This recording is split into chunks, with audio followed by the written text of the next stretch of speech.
আসসালামু আলাইকুম বন্ধুরা, দেখতেই পাচ্ছেন আমি বানাবো চিকেন ফুড দিয়ে রুটি ফ্রাই। তো কীভাবে বানাবো চলুন। প্রথমে আমি চিকেনটার ব্যবস্থা করে নিলাম। চিকেনটাকে মিক্সচারে মিক্স করে নিলাম। আদা, রসুন, ঝাল, হলুদ, নুন, ধনে, জিরে আর সামান্য একটু গোলমরিচের গুঁড়ো দিয়ে দিলাম। দিয়ে ভালো করে সরষের তেল দিয়ে এটাকে মাখিয়ে নিলাম হাতের সাহায্যে। আর শেষে একটু গোলমরিচের গুঁড়ো দিয়ে দিলাম আর একটু এলাচ, দালচিনি এটাকে গুঁড়ো করে রেখেছিলাম, এটা দিলাম। এটা দিলে মানে অসাধারণ টেস্ট হয়। এই যে চিকেনের ফ্রাইয়ের কাবাবটা হচ্ছে, এই যে মশলাটা মাখিয়ে রেডি করছি ফুডটা। তারপর এখানে চালের আটা রুটি নিয়েছিলাম, খুমির করে নিয়েছিলাম চালের আটা রুটিটা, না হলে তো বেলা যাবে না। চালের আটা রুটিটা খুমির করে এই যে বেলে নিয়েছিলাম। তারপরে এরকমভাবে পাট করে নিয়ে মাঝখান দিয়ে ছুরি দিয়ে এরকমভাবে পাঁচিয়ে নিয়েছিলাম।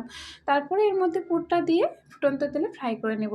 তো এটা অনেক মানে একটা ইউনিক খাবার, আপনারা অবশ্যই বাসায় ট্রাই করবেন।